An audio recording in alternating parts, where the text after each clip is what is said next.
Okay, hello to all my brilliant WAEC, NECO, and JAMB candidates out there. I am so glad you're joining me today. We are about to tackle a topic that is just absolutely essential. It's a high-value topic that shows up every single year because, honestly, it's the foundation of all farming. We're talking about farm inputs. If you can master this, you are guaranteed to pick up some easy marks. So let's get you ready to absolutely smash those questions. Okay, but before we get into the nitty-gritty definitions, let me ask you a question. Have you ever wondered, how does a farmer, maybe someone in your own community, go from just having a small plot of land to running a huge successful agribusiness? One that creates wealth and helps feed the nation. What's the secret? Well, the secret, my friends, is right here. It all begins with mastering farm inputs. Look, understanding this topic isn't just about getting an A in your exams, though we want that too. It's the fundamental building block of all successful agriculture. Okay, let's get into it. Now, this is important. This is the official definition straight out of your syllabus, and you really need to know it. Farm inputs are basically everything you put into the farm to get a better result out of it.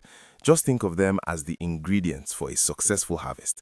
It means higher yields for the farmer and, of course, higher grades for you.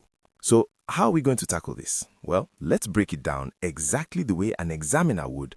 We'll start with the two main categories they always, and I mean always, ask about: biotic and abiotic. Then we'll dive into the specific examples you absolutely have to know.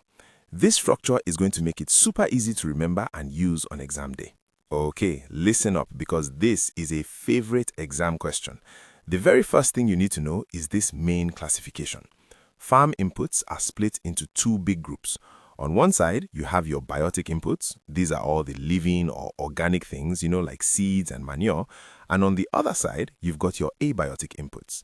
These are the non-living or inorganic things like chemical fertilizers and machinery. Biotic versus abiotic. Don't forget that. So let's get a little more specific.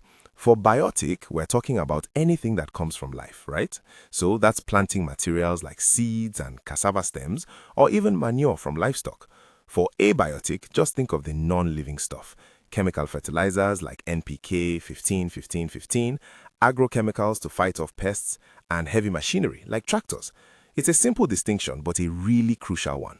Alright, let's kick things off with our first deep dive into a key biotic input: planting materials.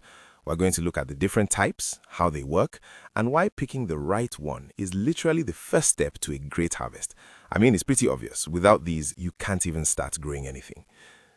Planting materials aren't just one thing. They come in a few key forms. First up, we have seeds, which are used for what we call sexual propagation. Think of your maize, your rice, and beans. Second, we have vegetative materials for asexual propagation.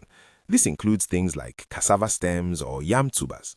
And finally, you have some more advanced methods like grafting and budding, which are used to combine the best traits from different plants.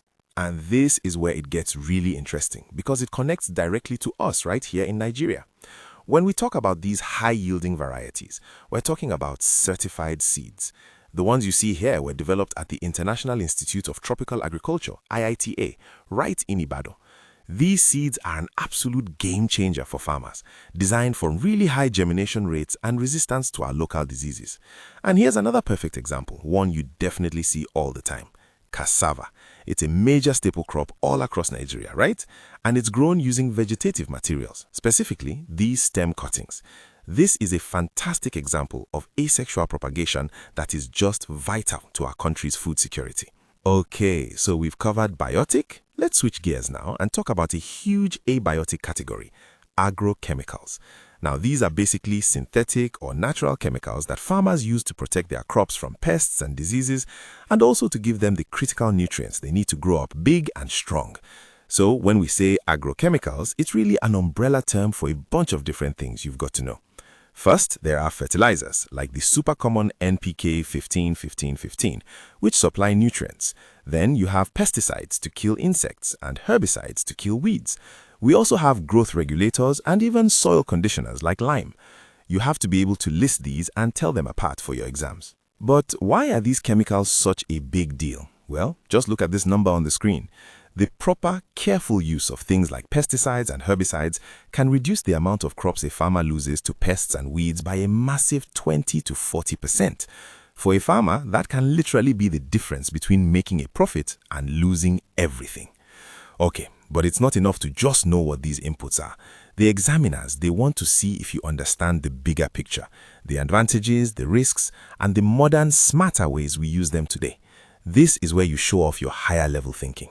Right, so this is all about understanding the balance, the pros and cons. The advantages are obvious. You get higher yields and it saves a ton of labor. But the disadvantages are also very serious. These things can be expensive, they can cause environmental pollution if you use too much, and they can even pose health risks. I'm telling you, JAMB absolutely loves asking questions that test your understanding of this exact trade-off. And all of this, of course, leads us to the modern, smarter ways of farming that are becoming so important. Practices like integrated pest management, or IPM, which combines different methods to rely less on chemicals. It's not just better for the environment, it can actually save the farmer money. Then you have things like precision agriculture. That's using tech like drones to apply water and fertilizer only where it's needed. And don't forget government support like Nigeria's e-wallet system, which helps farmers get access to these critical inputs. Okay, you've got the concepts down. You understand the good and the bad. So you know what time it is. It's time to put that knowledge to the test. This is where we see how the examiners actually frame their questions, and more importantly, how you can grab those maximum points. Let's do this. Let's look at a classic JAMB style question. Take a second and read it carefully. Which of the following combinations of farm inputs enhances healthy growth of crops? Your options are A, tractor and cash, B, irrigation and fertilizer, C, work bull and implement, or D, cutlass and sacks. Go ahead, pause for a moment and pick your answer before I break it down. All right, did you get it? Let's break it down together. The key phrase here is enhances healthy growth of crops. So we're looking for inputs that a plant uses directly to live and grow. Let's look at option A tractor and cash. Well, those are important, sure, but they are capital. They don't actually feed the plant. Same thing for C and D. A work bull and a cutlass are tools and labor. But what about B? Irrigation provides water and fertilizer provides nutrients. Are those essential for a plant to grow? Absolutely. So the correct answer is B. Simple as that. Wow, we have covered so much ground. So let's do a quick final recap to make sure all of this sticks in your brain for exam day. Pay close attention. This is your ultimate cheat sheet. Let's just quickly run through this summary table. For planting materials, what's their main function? Crop propagation. And the exam tip, know the difference between sexual and asexual propagation.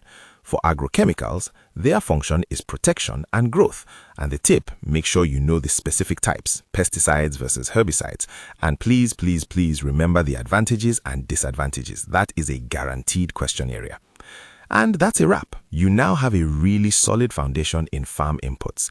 You've got the definitions, the classifications, the real Nigerian examples, and the exam strategy. Honestly, you have everything you need to walk into that exam hall and totally master this topic. I'm telling you, you can do this.